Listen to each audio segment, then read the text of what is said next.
Bienvenue dans la Bible lue. Ici, nous lisons la Bible pour vous et avec vous. Il n'est jamais trop tôt ou trop tard pour faire de la lecture de la Bible une habitude et une passion quotidienne. Que vous soyez dans le confort de votre maison, en voiture, en balade, en train de faire vos courses ou du sport, seul ou accompagné, tous les moments sont bons pour entendre la merveilleuse parole de Dieu. La Bible lue tous les jours permet d'apprendre à mieux connaître notre Dieu et à nous laisser transformer par sa parole. N'oubliez pas de toujours demander au Saint-Esprit de vous accompagner dans votre lecture et de vous aider dans la compréhension de sa parole. Nous prions pour que votre foi grandisse, soit fortifiée et porte de bons fruits. Comme nous le dit l'apôtre Paul dans Romains chapitre 10, verset 17, « Ainsi, la foi vient de ce qu'on entend, et ce qu'on entend vient de la parole de Dieu. » Bonne et heureuse lecture à vous. Et comme le dit notre Seigneur Jésus-Christ dans Marc chapitre 4, verset 9, que celui qui a des oreilles pour entendre, entende.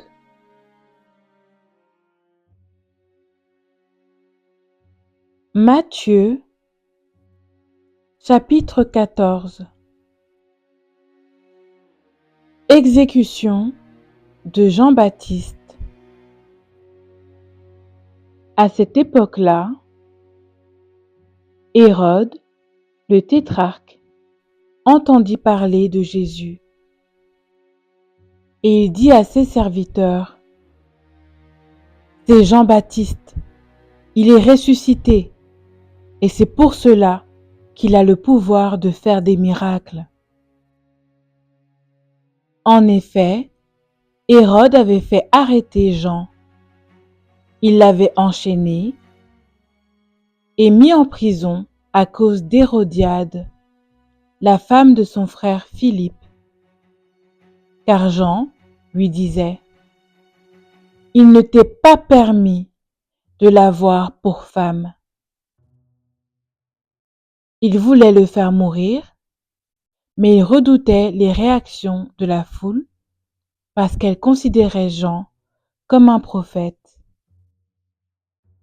Or, lorsqu'on célébra l'anniversaire d'Hérode, la fille d'Hérodiade dansa au milieu des invités et plut à Hérode, de sorte qu'il promit, avec serment, de lui donner ce qu'elle demanderait. À l'instigation de sa mère, elle dit, « Donne-moi ici, sur un plat, la tête de Jean-Baptiste. » Le roi fut attristé, mais à cause de ses serments et des invités, il ordonna de la lui donner. Et il envoya décapiter Jean dans la prison. Sa tête fut apportée sur un plat et donnée à la jeune fille, qui l'apporta à sa mère. Les disciples de Jean vinrent prendre son corps et l'ensevelir. Puis, ils allèrent l'annoncer à Jésus. Multiplication des pains pour 5000 hommes. À cette nouvelle, Jésus partit de là dans une barque pour se retirer à l'écart dans un endroit désert. L'ayant appris, la foule sortit des villes et le suivit à pied. Quand Jésus sortit de la barque, il vit une grande foule et fut rempli de compassion pour elle. Et il guérit les malades. Le soir venu, les disciples s'approchèrent de lui et dirent, « Cet endroit est désert et l'heure est déjà avancée. Renvoie la foule, afin qu'elle aille dans les villages pour s'acheter des vivres. » Jésus leur répondit, Ils n'ont pas besoin de s'en aller. Donnez-leur vous-même à manger. » Mais ils lui dirent: « Nous n'avons ici que 5 pains et 2 poissons. Apportez-les-moi ici, » leur dit Jésus. Il fit asseoir la foule sur l'herbe, prit les 5 pains et les 2 poissons, leva les yeux vers le ciel et prononça la prière de bénédiction. Puis, il rompit les pains et les donna aux disciples, qui les distribuèrent à la foule. Tous mangèrent et furent rassasiés. Il en emporta 12 paniers pleins des morceaux qui restaient. Ceux qui avaient mangé étaient environ 5000 hommes, sans compter les femmes et les enfants. Aussitôt après, Jésus obligea les disciples à monter dans la barque et à le précéder sur l'autre rive pendant qu'il renverrait la foule. Quand il l'eut renvoyé, il monta sur la montagne pour prier à l'écart. Et, le soir venu, il était là, seul. La barque se trouvait déjà au milieu du lac, battue par les vagues, car le vent était contraire. À la fin de la nuit, Jésus alla vers eux en marchant sur le lac. Quand les disciples le virent marcher sur le lac, ils furent affolés et dirent: « C'est un fantôme !» Et, dans leur frayeur, ils poussèrent des cris. Jésus leur dit aussitôt: « Rassurez-vous, c'est moi, n'ayez pas peur. » Pierre lui répondit: « Seigneur, si c'est toi, ordonne-moi d'aller vers toi sur l'eau. » Jésus lui dit: « Viens. » Pierre sortit de la barque et marcha sur l'eau pour aller vers Jésus. Mais voyant que le vent était fort, il eut peur, et comme il commençait à s'enfoncer, il s'écria: « Seigneur, sauve-moi !» Aussitôt, Jésus tendit la main, l'empoigna et lui dit: « Homme de peu de foi, pourquoi as-tu douté ? » Ils montèrent dans la barque et le vent tomba. Ceux qui étaient dans la barque vinrent se prosterner devant Jésus en disant: « Tu es vraiment le Fils de Dieu. » Après avoir traversé le lac, ils arrivèrent dans la région de Génézareth. Les habitants de cet endroit reconnurent Jésus.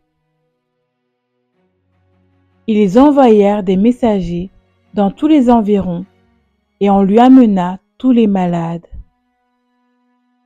Ils le suppliaient de leur permettre seulement de toucher le bord de son vêtement, et tous ceux qui le touchèrent furent guéris.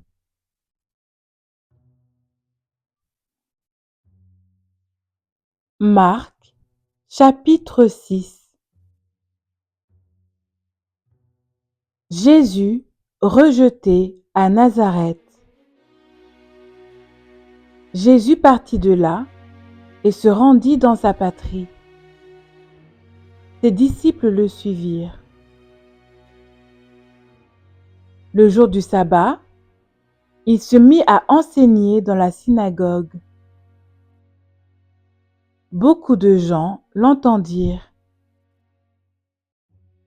Ils étaient étonnés et disaient: « D'où cela lui vient-il ? Quelle est cette sagesse qui lui a été donnée ? Et comment de tels miracles se font-ils par son intermédiaire? N'est-il pas le charpentier? N'est-il pas le charpentier, le fils de Marie, le frère de Jacques, de José, de Jude et de Simon? Et ses sœurs ne sont-elles pas ici, parmi nous? Et il représentait un obstacle pour eux. Mais Jésus leur dit, un prophète n'est méprisé que dans sa patrie, parmi ses parents et dans sa famille. Il ne put faire là aucun miracle, si ce n'est qu'il guérit quelques malades en posant les mains sur eux. Et il s'étonnait de leur incrédulité. Mission des 12 apôtres. Jésus parcourait les villages des environs en enseignant. Alors, il appela les 12 et commença à les envoyer 2 à 2. Et il leur donna autorité sur les esprits impurs. Il leur recommanda de ne rien prendre pour le voyage, sauf un bâton, de n'avoir ni pain, ni sac, ni argent dans la ceinture, de chausser des sandales et de ne pas mettre de chemise. Puis, il leur dit, « Si quelque part vous entrez dans une maison, restez-y jusqu'à votre départ. Et si, dans une ville, les gens ne vous accueillent pas et ne vous écoutent pas, retirez-vous de là et secouez la poussière de vos pieds en témoignage contre eux. Je vous le dis en vérité, le jour du jugement, Sodome et Gomorrhe seront traités moins sévèrement que cette ville-là. » Ils partirent et prêchèrent en appelant chacun à changer d'attitude. Ils chassaient beaucoup de démons, appliquaient de l'huile à beaucoup de malades et les guérissaient. Exécution de Jean-Baptiste. Le roi Hérode entendit parler de Jésus, car son nom était devenu célèbre. Il disait, « Jean-Baptiste est ressuscité, et c'est pour cela qu'il a le pouvoir de faire des miracles. » D'autres disaient, « C'est Élie. » Et d'autres disaient, « C'est un prophète comme l'un de nos prophètes. » Mais Hérode, en apprenant cela, disait, « Ce Jean que j'ai fait décapiter, c'est lui, il est ressuscité. » En effet, Hérode lui-même avait fait arrêter Jean et l'avait fait enchaîner en prison à cause d'Hérodiade, la femme de son frère Philippe, qu'il avait épousée. Car Jean lui disait, « Il ne t'est pas permis d'avoir pour femme l'épouse de ton frère. » Furieuse contre Jean, Hérodiade voulait le faire mourir, mais elle ne le pouvait pas, car Hérode redoutait Jean, sachant que c'était un homme juste et saint, et il le protégeait. Après l'avoir entendu, il était souvent perplexe, et c'était avec plaisir qu'il l'écoutait. Cependant, un jour propice arriva lorsque Hérode, pour son anniversaire, donna un festin assez grand aux chefs militaires et aux personnalités de la Galilée. La fille d'Hérodiade entra dans la salle. Elle dansa et plut à Hérode et à ses invités. Le roi dit à la jeune fille: « Demande-moi ce que tu veux, et je te le donnerai. » Il ajouta avec serment: « Ce que tu me demanderas, je te le donnerai, même si c'était la moitié de mon royaume. » Elle sortit et dit à sa mère: « Que demanderai-je ?» Sa mère répondit: « La tête de Jean-Baptiste. » Elle s'empressa aussitôt de rentrer vers le roi et lui fit cette demande: « Je veux que tu me donnes, à l'instant, sur un plat, la tête de Jean-Baptiste. » Le roi fut attristé, mais à cause de ses serments et des invités, il ne voulut pas refuser. Il envoya sur-le-champ un garde avec l'ordre d'apporter la tête de Jean-Baptiste. Le garde alla décapiter Jean dans la prison et apporta la tête sur un plat. Il la donna à la jeune fille, et la jeune fille la donna à sa mère. Quand les disciples de Jean apprirent cette nouvelle, ils vinrent prendre son corps et le mirent dans un tombeau. Multiplication des pains pour 5000 hommes. Les apôtres se rassemblèrent autour de Jésus et lui racontèrent tout ce qu'ils avaient fait et tout ce qu'ils avaient enseigné.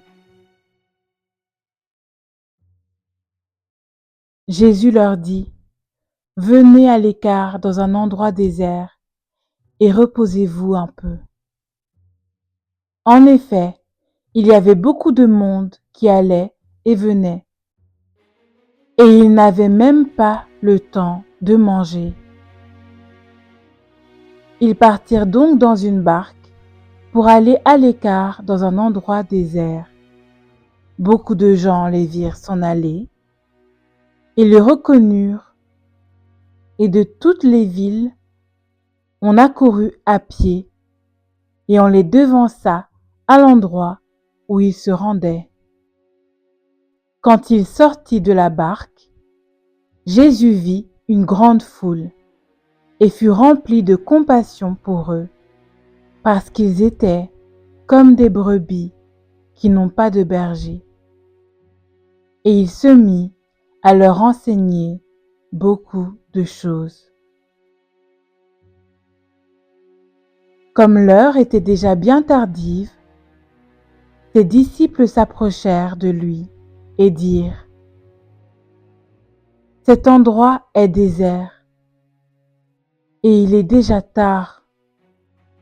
Renvoie-les afin qu'ils aillent dans les campagnes et dans les villages des environs pour s'acheter du pain, car ils n'ont rien à manger. » Jésus leur répondit: « Donnez-leur vous-même à manger. »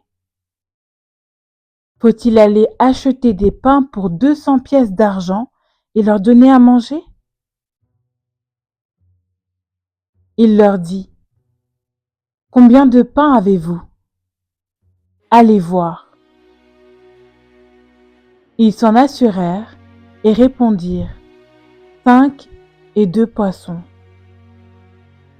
Alors, il leur ordonna de les faire tous asseoir par groupe sur l'herbe verte. Ils s'assirent par rangées de 100 et de 50. Il prit les 5 pains et les 2 poissons, leva les yeux vers le ciel et prononça la prière de bénédiction. Puis, il rompit les pains et les donna aux disciples afin qu'ils les distribuent à la foule. Il partagea aussi les 2 poissons entre tous. Tous mangèrent et furent rassasiés. Et l'on apporta 12 paniers pleins de morceaux de pain et de ce qui restait des poissons. Ceux qui avaient mangé les pains étaient au nombre de 5000 hommes. Aussitôt après, il obligea ses disciples à monter dans la barque et à le précéder sur l'autre rive, vers Bethsaïda, pendant que lui-même renverrait la foule. Quand il l'eut renvoyé, il s'en alla sur la montagne pour prier. Le soir venu, la barque était au milieu du lac et Jésus était seul à terre. Il vit qu'ils avaient beaucoup de peine à ramer, car le vent leur était contraire. Vers la fin de la nuit, il alla vers eux en marchant sur le lac, et il voulait les dépasser. Quand ils le virent marcher sur le lac, ils crurent que c'était un fantôme, et ils poussèrent des cris, car ils le voyaient tous, et ils étaient affolés. Jésus leur parla aussitôt et leur dit : « Rassurez-vous, c'est moi, n'ayez pas peur. » Puis, il monta près d'eux dans la barque, et le vent tomba. Ils étaient eux-mêmes extrêmement stupéfaits et étonnés, car ils n'avaient pas compris le miracle des pains, parce que leur cœur était endurci.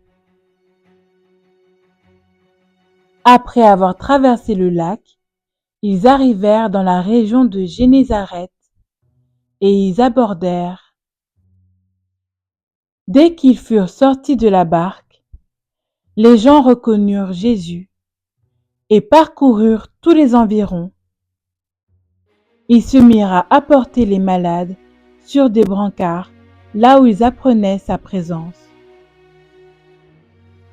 Partout où il arrivait, dans les villages, dans les villes et dans les campagnes, on mettait les malades sur les places publiques et on le suppliait de leur permettre seulement de toucher le bord de son vêtement.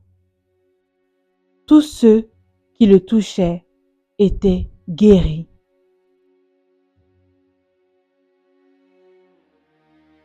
Luc, chapitre 9. Mission des 12 apôtres. Jésus rassembla les 12 apôtres et leur donna puissance et autorité pour chasser tous les démons et guérir les maladies. Il les envoya proclamer le royaume de Dieu et guérir les malades. « Ne prenez rien pour le voyage, leur dit-il, ni bâton, ni sac, ni pain, ni argent, et n'ayez pas 2 chemises chacun. Quelle que soit la maison où vous entrez, restez-y, et c'est de là que vous partirez. Si l'on ne vous accueille pas, sortez de cette ville et secouez la poussière de vos pieds en témoignage contre eux. » Ils partirent et allèrent de village en village. Ils annonçaient la bonne nouvelle et faisaient partout des guérisons. Hérode le tétrarque entendit parler de tout ce qui se passait. Il ne savait que penser, Car les uns disaient que Jean était ressuscité, d'autres qu'Élie était apparu, et d'autres qu'un des prophètes d'autrefois était ressuscité. Mais Hérode disait: J'ai fait décapiter Jean. Qui donc est cet homme à propos duquel j'entends dire de telles choses? Et il cherchait à le voir. Multiplication des pains pour 5000 hommes. À leur retour, les apôtres racontèrent à Jésus tout ce qu'ils avaient fait. Il les prit avec lui et se retira à l'écart, du côté d'une ville appelée Bethsaïda. Mais les gens l'apprirent et le suivirent. Jésus les accueillit et leur parla du royaume de Dieu, et il guérissait ceux qui en avaient besoin. Comme le jour commençait à baisser, les 12 s'approchèrent et lui dirent: Renvoie la foule, afin qu'elle aille dans les villages et dans les campagnes des environs pour se loger et pour trouver de quoi manger, car nous sommes ici dans un endroit désert. Et pour trouver de quoi manger, car nous sommes ici dans un endroit désert. Mais Jésus leur dit: Donnez-leur vous-même à manger. Ils répondirent: Nous n'avons pas plus de 5 pains et 2 poissons, à moins d'aller nous-mêmes acheter des vivres pour tout ce peuple. En effet, il y avait environ 5000 hommes. Jésus dit à ses disciples: Faites-les asseoir par groupe de 50. C'est ce qu'ils firent, et tout le monde s'assit. Jésus prit les 5 pains et les 2 poissons, leva les yeux vers le ciel et les bénit. Puis, il les rompit et les donna aux disciples, afin qu'ils les distribuent à la foule. Tous mangèrent et furent rassasiés, et l'on emporta 12 paniers, pleins des morceaux qui restaient. Pierre reconnaît Jésus comme le Messie. Un jour, Jésus priait à l'écart et ses disciples étaient avec lui. Il leur posa cette question: Qui suis-je d'après les foules? Ils répondirent: D'après les uns, Jean-Baptiste; d'après certains, Élie; d'après d'autres, un des prophètes d'autrefois qui est ressuscité. Et d'après vous, qui suis-je? Leur demanda-t-il. Pierre répondit: Le Messie de Dieu. Jésus leur recommanda sévèrement de ne le dire à personne. Il ajouta qu'il fallait que le Fils de l'homme souffre beaucoup, qu'il soit rejeté par les anciens, par les chefs des prêtres et par les spécialistes de la loi, qu'il soit mis à mort et qu'il ressuscite le 3e jour. Puis, il dit à tous: Si quelqu'un veut être mon disciple, qu'il renonce à lui-même, qu'il se charge chaque jour de sa croix et qu'il me suive. Car celui qui voudra sauver sa vie la perdra, mais celui qui la perdra à cause de moi la sauvera. Que sert-il à un homme de gagner le monde entier s'il se perd ou se détruit lui-même? En effet, celui qui aura honte de moi et de mes paroles, le Fils de l'homme aura honte de lui quand il viendra dans sa gloire et dans celle du Père et des saints anges. Je vous le dis, en vérité, quelques-uns de ceux qui sont ici ne mourront pas avant d'avoir vu le royaume de Dieu. La transfiguration. Environ 8 jours après avoir dit ces paroles, Jésus prit avec lui Pierre, Jean et Jacques, et il monta sur la montagne pour prier.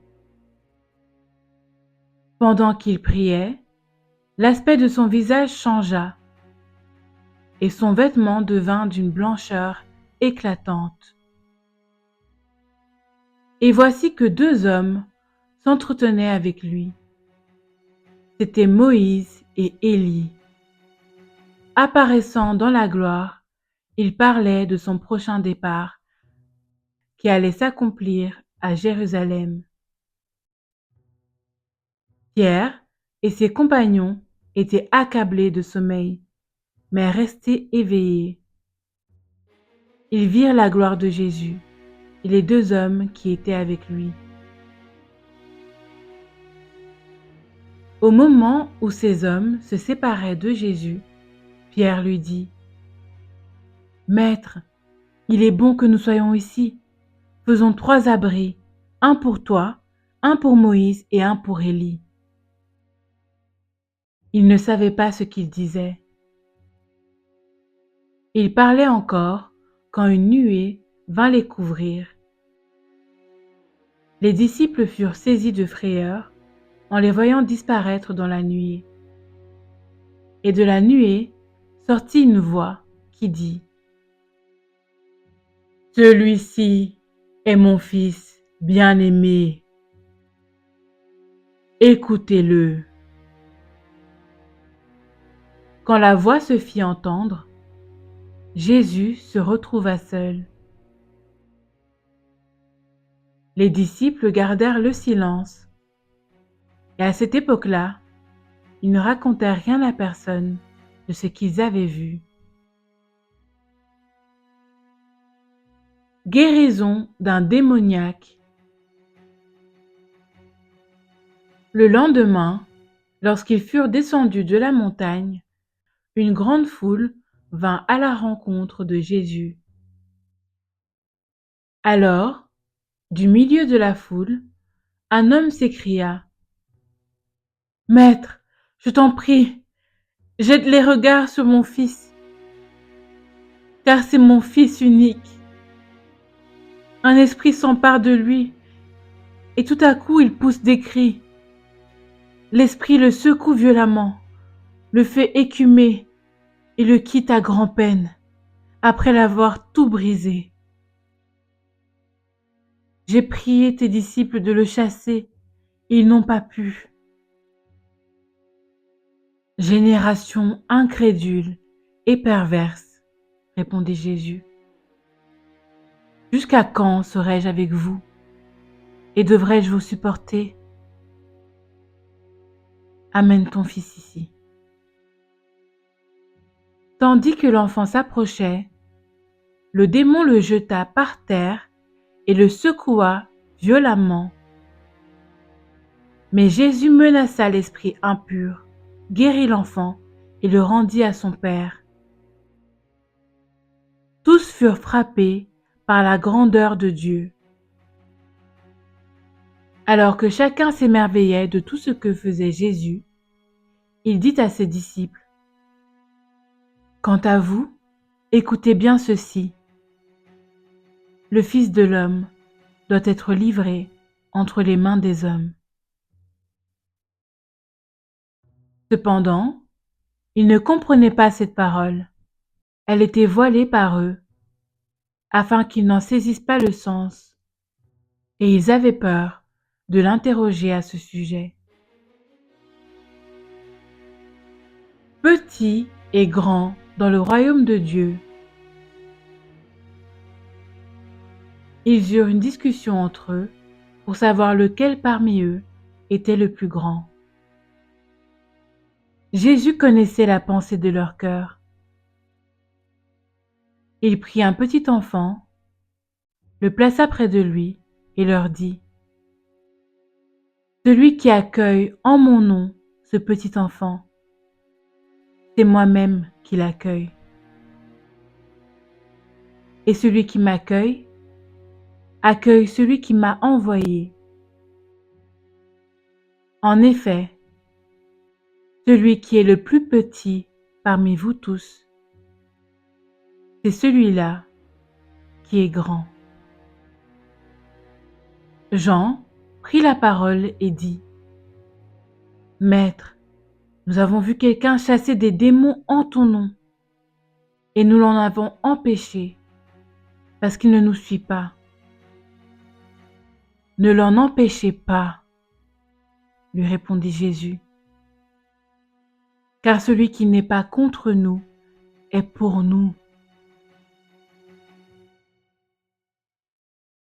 De la Galilée à Jérusalem. Jésus en Samarie. Lorsqu'approchèrent les jours où il devait être enlevé du monde, Jésus prit la décision de se rendre à Jérusalem. Il envoya devant lui des messagers qui se mirent en route et entrèrent dans un village samaritain pour lui préparer un logement. Mais on refusa de l'accueillir parce qu'il se dirigeait vers Jérusalem. Voyant cela, ses disciples Jacques et Jean dirent: Seigneur, veux-tu que nous ordonnions au feu de descendre du ciel et de les consumer comme l'a fait Élie?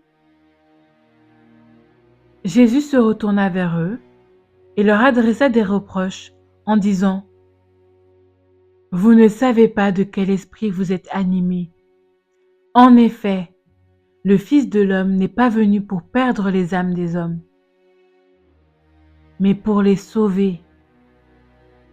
Et ils allèrent dans un autre village. Pendant qu'ils étaient en chemin, un homme lui dit: Seigneur, je te suivrai partout où tu iras.